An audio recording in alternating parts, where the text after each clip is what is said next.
Welcome to Bad Dog Agility, a podcast helping you reach all of your dog agility goals. Whether it's competing under the bright lights of the televised finals at Westminster or successfully navigating a homemade course in your own backyard, we'll bring you training tips, interviews, and news about the great sport of dog agility. Are you ready? I'm ready. I'm ready. I'm ready. The show starts with your hosts, Jennifer, Esteban, and Sarah. I'm Jennifer. I'm Esteban. And I'm Sarah, and this is episode 335. Today's podcast is brought to you by Magic Mind, your companion for those long trial days. Whether you're an agility trainer or handler, keeping your mental energy and focus sharp is key. Magic Mind is crafted with a thoughtful blend of ingredients, including ceremonial-grade matcha for a smooth energy lift, plus ashwagandha and lion's mane mushrooms, selected for their history of use in supporting mental clarity and well-being. The goal? To support your focus and energy naturally, without the highs and lows of traditional caffeine sources. Join the community of handlers who have made Magic Mind a part of their daily routine.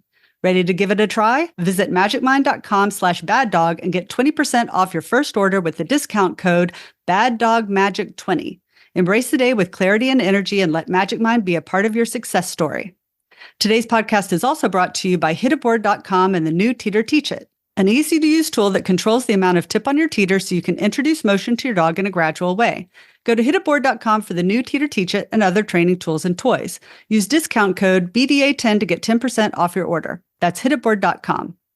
Today, we're going to build on last week's podcast, which was all about how top trainers get their next agility dog. And we really focused about getting a puppy.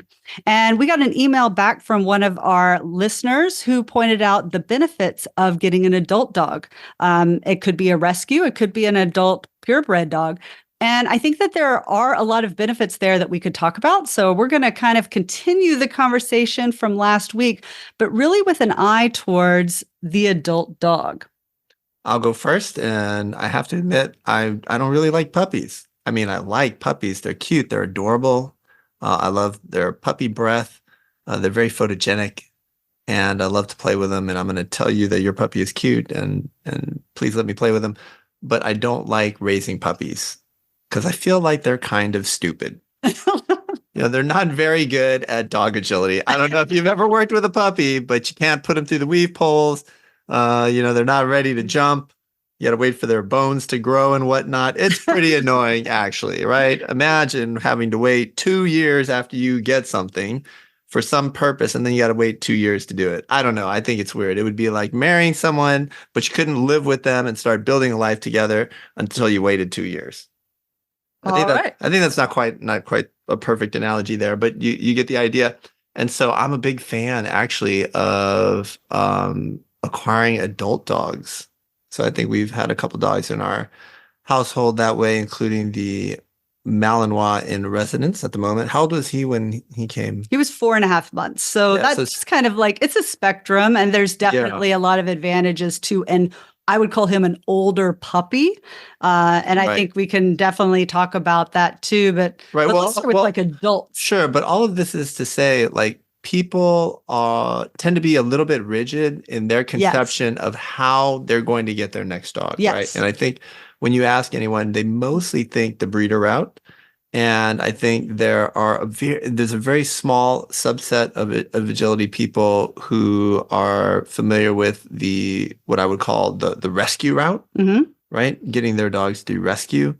And I'm sure we'll talk a little bit about that. But I just want to put it out there that there are other ways to get a dog and to not be tied 100% to this idea of, I got to get it from a breeder. I got to be the first owner of this puppy, and I got to do everything right, exactly perfect from day one. And that day one has to be 6 weeks old when we first meet. And then I'm going to come back at week 7, and I'm going to take the puppy home in week 8. And you've got a plan. And if I don't stick to that plan, it's not going to turn out magical. 100%. So let's talk about like the advantages of an adult dog. And I think generally we kind of alluded to it. It's a known quantity, but let's talk more about what that means, because I think that there are many dimensions of known quantity that happen with an adult dog. When we chatted on our last podcast about puppies, I talked about as a Sheltie breeder that one of the things that people will look at is, do they want a boy or girl? Do they want a color? But we didn't touch much on size. And I think in agility, the size of the dog can be a very important thing to people because the size of the dog determines the jump height and it can be a big decision. I think one of the huge advantages to getting an adult dog is what you got in terms of size. You know what you got in terms of structure. So if you absolutely want to have a 16-inch jumper, but you get a Sheltie, what happens if it goes too big? What happens if it's for AKC goes to 15 inches instead of what you were hoping for, which is stopping at 14 inches? We don't know these things at 8 weeks. We hope to guess and we hope to predict based on pedigrees, but we don't know. Or now I feel like there's a strong shift of people wanting a border collie to measure into the intermediate jump height, the FCI intermediate jump height, which means they need to be between 16.75 and 18.8. That's a 2-inch range. It's very difficult to predict when they're puppies exactly what size they're going to fall into. So I think a huge advantage to getting an adult dog, whether you're talking an adult as a rescue or an adult from a breeder, an adult with a pedigree, kind of size can be a big advantage to already kind of knowing what you're getting. Yeah, I think that is a great point because I think people listening will probably fall into two categories. People like us who tend towards breeds of dogs that fit into a pretty solid jump height, right? And people like you who their breed of choice spans, 2 or 3 or 4 jump heights and you never know. And so I think sometimes I forget about that aspect although we're very conscious of the 20 to 24 inch, cutoff and things like that. But so there are breeds in particular I'm thinking of, and the Malinois is one, Golden Retrievers are another, where the females typically are lighter boned, a little shorter at the shoulder. And so, at least for Goldens, males will have a strong tendency to measure into the 24-inch class at higher rates than females, will tend to be more down in the 20-inch. But let's say you have a strong affinity for male Goldens, but you don't want them jumping 24 inches. Now you can look at a bunch of adults and know, oh, well, this guy is small for his size. You're not doing the guesswork of looking at a puppy. We've all played that game. And while I think most of the time, some people can be right about specific breeds and breedings, we've all had the experience of looking at the run of a litter and that dog turns out big, and then having a big dog turn out, a little bit smaller than people anticipated. Right. Absolutely. They kind of even out over time sometimes. So I think, size, that's a huge one. I think one of the other aspects is, I guess you could broadly categorize as like personality, right? Like how easygoing is this dog? How chill? How livable?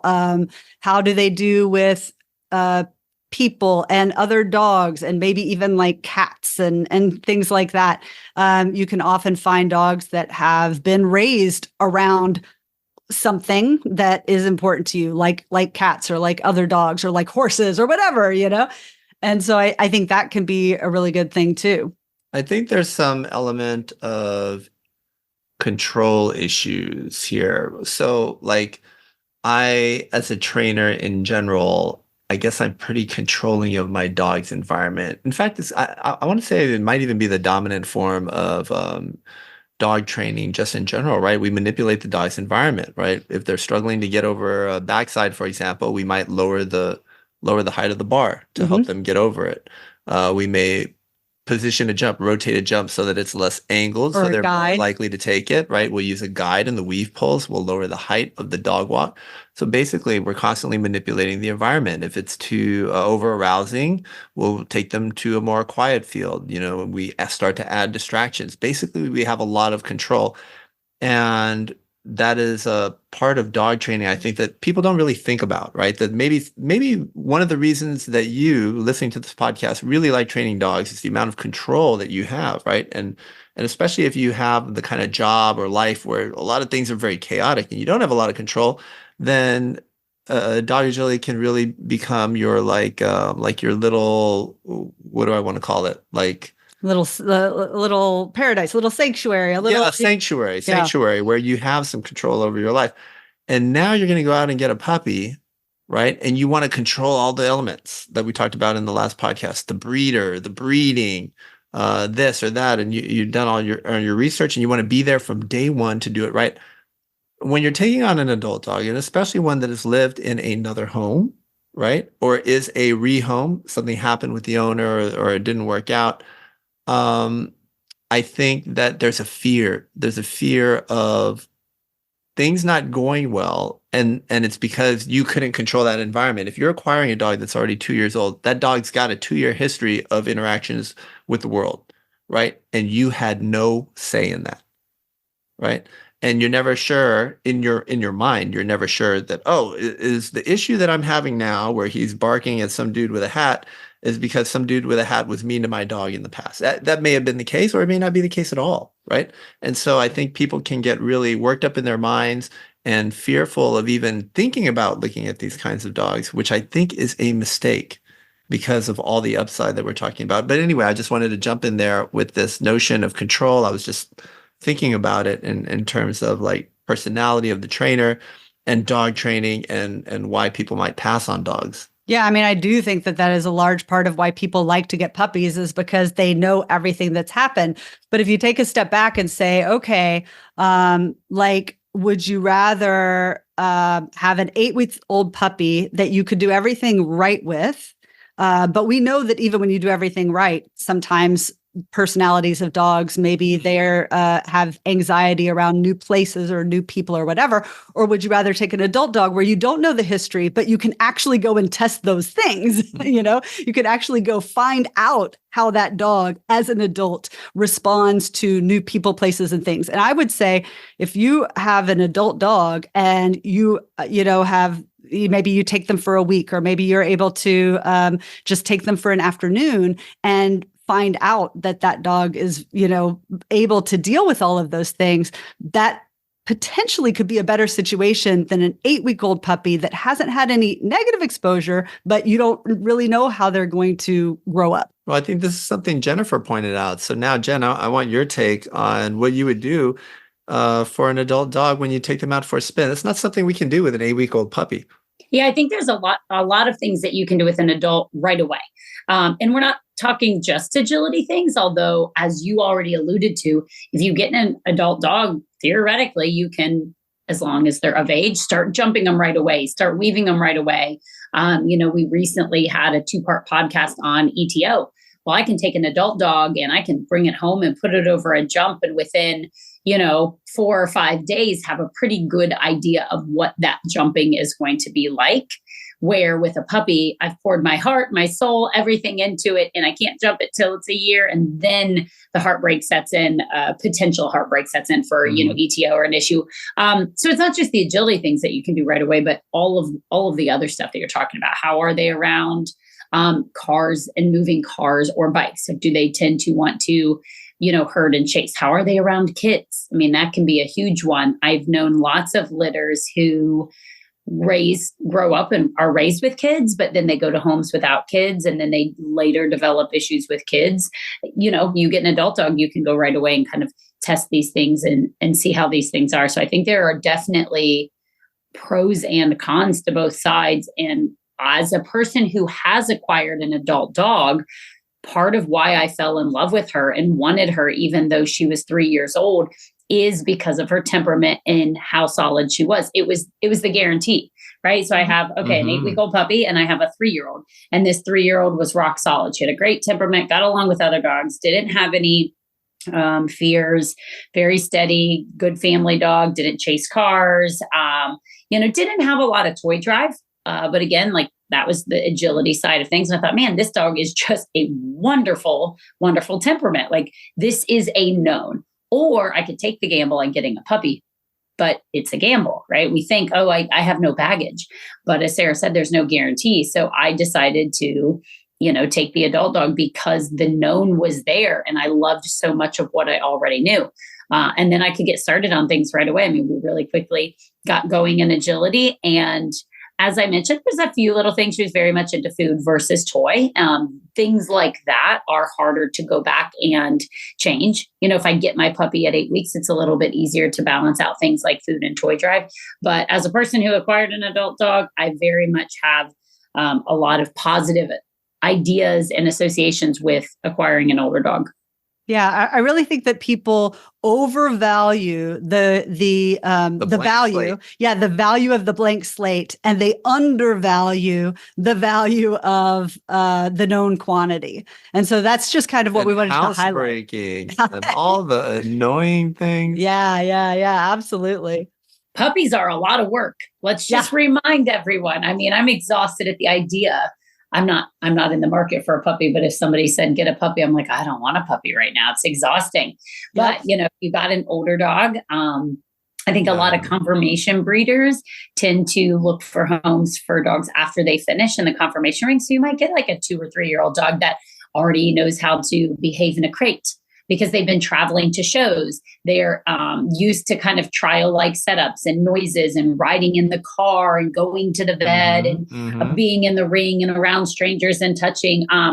So I mean, you can get a lot of benefits without the sometimes exhaustion that comes with a puppy. Right. So let's talk a little bit about where you would get an adult dog. So I think like the easiest thing for pretty much anybody to do is to get a rescue. Like there are rescue groups all over, the world, essentially, definitely all over the United States where dogs are looking for homes, and you can go and you can visit the dogs, you can play with them. The fee is very reasonable. If, finances are a concern in terms of, these purebred dogs do typically come with a purebred price tag.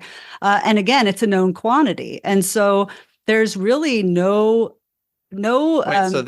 So I think we have to distinguish between like breed rescue. So I was about to say that too. I was going to say that there's like kind of two. I was going to break that further into two. Go ahead. Sorry. First, I would say like rescue, like, essentially what we would call the pound, right? Going to the pound, going to rescue, where they have basically any dog that's been given up.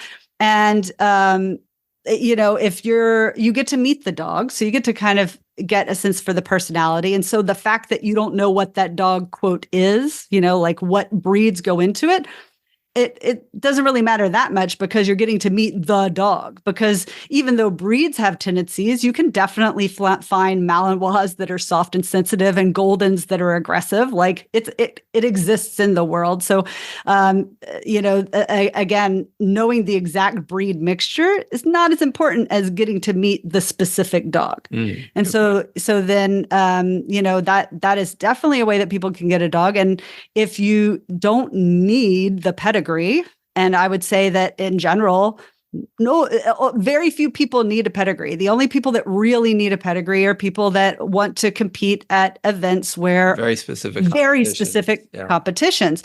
But you can compete in AKC with a mixed breed. You can compete in USDA. There's plenty of organizations that allow at the national championship events. Yeah, absolutely. So, and in fact, there are even, special awards given, there's even some benefits to having a mixed breed dog where there's special recognition and things like that. So I think that's absolutely a way to go.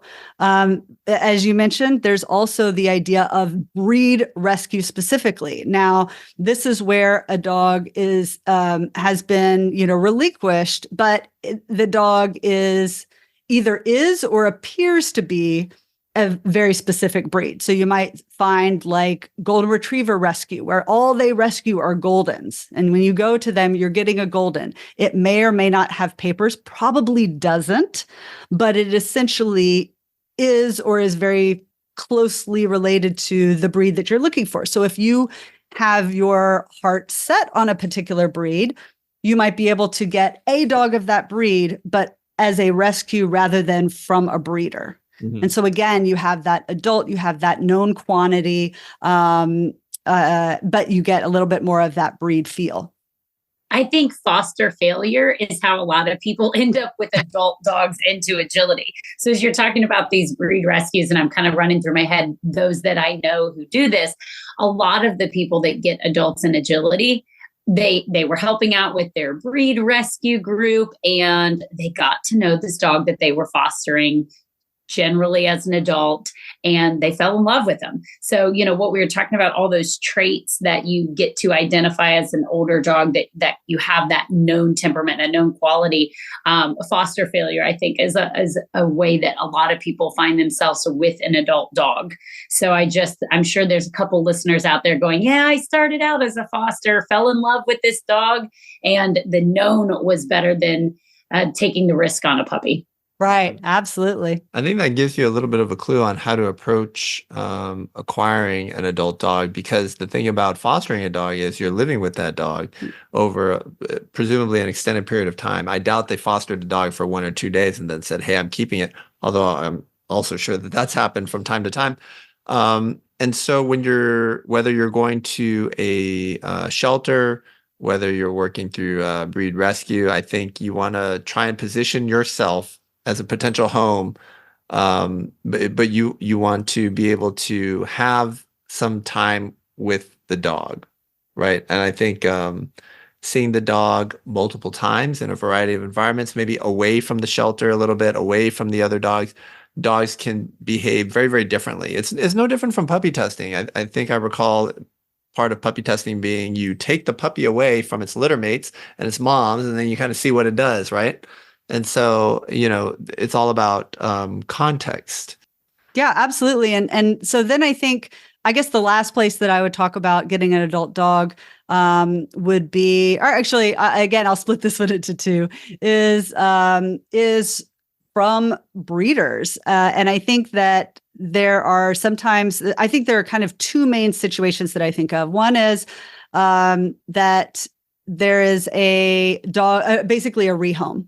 Now, rehomes, I think are not always, I think it's going to be very specific situations where I think that's going to be a great agility dog for a person, because there is a reason that the dog was rehomed. So it's not always. But it might be perfect for you. It's not always bad, which I think is the key. Yes, because exactly. Everybody assumes a dog that has been rehomed because of bad things. Right. And it could be not the case. It could be size. It could be this dog just outgrew the international height cut. It could be a real mismatch in energy levels. So let's say that a breeder has a litter of 8 and 6 went to work homes and the last 2 were quote unquote pet homes.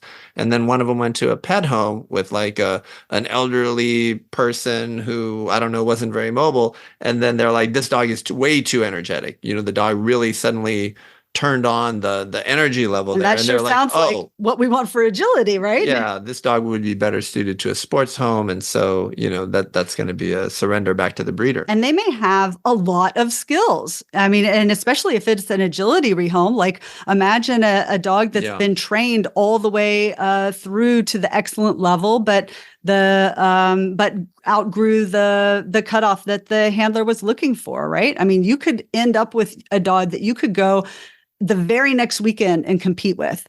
Now, I would say that those are fewer and further between than going and getting a rescue, right? There's like lots of rescues out there. These kind of situations just kind of come up in ones and twos and randomly. But that's why even in the other podcast where we talked about the puppies, establishing relationship with breeders and letting them know what you're looking for, that's how you are going to be one of their first calls when they say, hey, I know you were looking for a puppy, but this adult dog just came in and I think it's perfect for what you're looking for.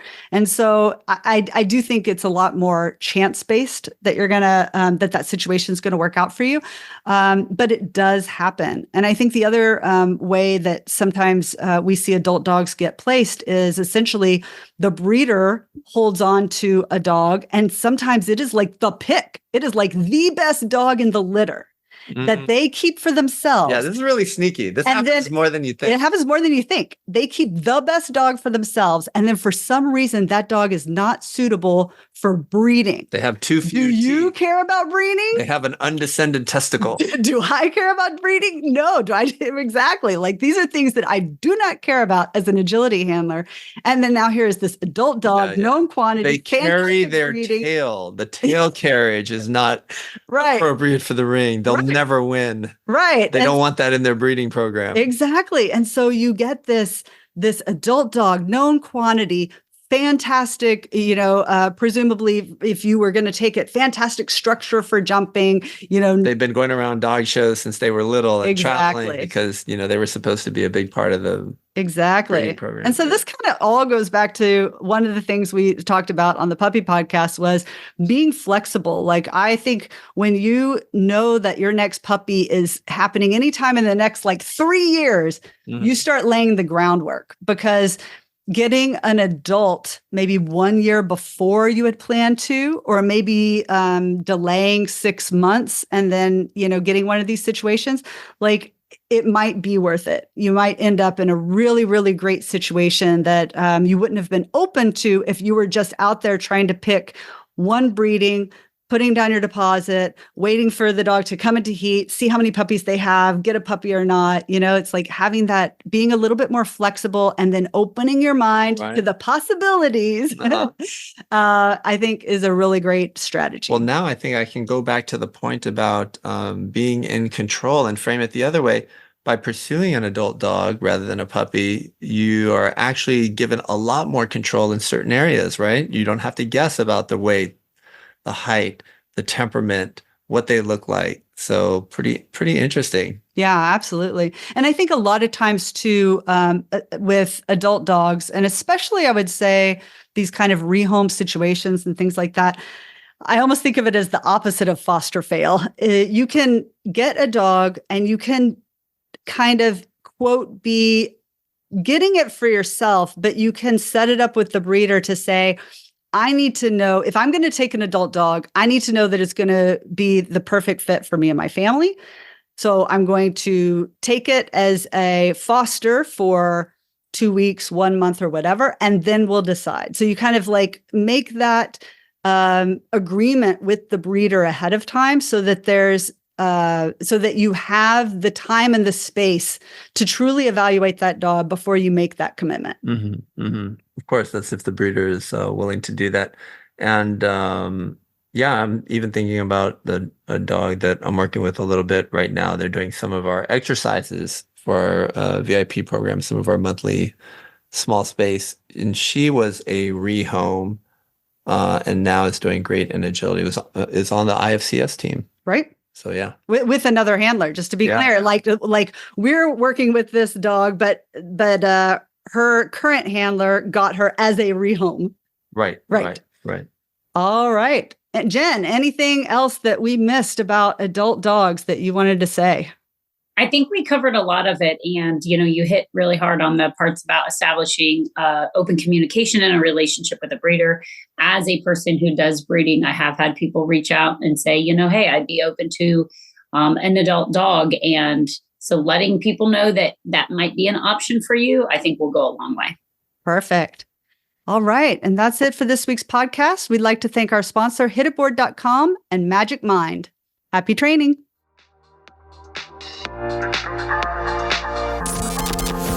Thank you for listening to Bad Dog Agility. We hope you enjoyed today's episode. For more information, updates, and links to all our socials, just check out our website, www.baddogagility.com. If you haven't already signed up for our email subscription, we would love to have you join the BDA community. Until next time, take care.